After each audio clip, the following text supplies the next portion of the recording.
केंद्र सरकार की तरफ से जनगणना के लिए नोटिफिकेशन जारी हो चुका है। इस बार 2 चरण में जनगणना होगी। जनगणना के साथ ही जातिगत जनगणना भी कराई जाएगी। सरकार के नोटिफिकेशन के साथ ही तमाम सियासी दलों में क्रेडिट लेने की होड़ मच गई है। समाजवादी पार्टी इसे अपनी जीत बता रही है, तो कांग्रेस ने इसे राहुल गांधी की जीत बता दिया है। इसी पर एक खास रिपोर्ट आपको दिखाते हैं।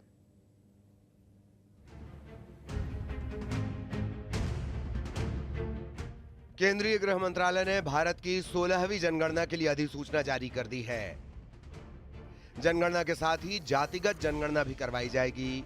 जनगणना में आधुनिक तकनीक का इस्तेमाल किया जाएगा। साल 2021 में कोविड की वजह से जनगणना नहीं हो पाई थी। इस बार 2 फेज में जनगणना होगी। जनगणना का पहला चरण 1 अक्टूबर 2026 से शुरू होगा। पहले फेज में 4 पहाड़ी राज्यों में जनगणना होगी। पहले फेज में हिमाचल, लद्दाख, जम्मू और कश्मीर और उत्तराखंड में जनगणना होगी। जनगणना का दूसरा चरण 1 मार्च 2027 से शुरू होगा, यानी बाकी राज्यों में 1 मार्च 2027 से जनगणना शुरू होगी। जनगणना के साथ ही जातिगत जनगणना होगी। 1 फरवरी 2027 तक पहला चरण पूरा होगा। 28 फरवरी 2027 तक दूसरा चरण पूरा होगा। बधाई देना चाहता हूं, धन्यवाद मोदी जी को, अमित भाई को।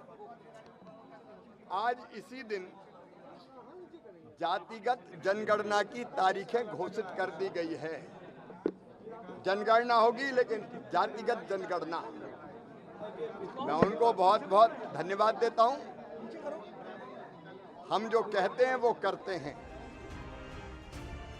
एक तरफ सरकार जातिगत जनगणना को ऐतिहासिक फैसला करार दे रही है और इसे विकास की राह में मील का पत्थर बता रही है, तो उधर विपक्ष लगातार सरकार पर हमलावर है। जनगणना और जाति जनगणना को लेकर अखिलेश यादव ने बीजेपी सरकार पर तंज कसा है। अखिलेश का कहना है कि जनगणना के दौरान सतर्क रहना पड़ेगा, क्योंकि बीजेपी की सरकार कोई भी आंकड़ा पेश कर सकती है। कांग्रेस ने भी सरकार की नीयत पर सवाल उठाए हैं। जहां हमें वोटर लिस्ट के लिए सावधान रहना है, वहीं आने वाले समय में सेंसस भी होने जा रहा है। अब तो तारीख भी आ गई है। हम सब मिलकर के और सब लोगों को मिलकर के उसके लिए भी सावधान रहना पड़ेगा। पता नहीं कौन से आंकड़े सरकार दे दे, क्योंकि भारतीय जनता पार्टी के आंकड़ों पर किसी को भरोसा नहीं है।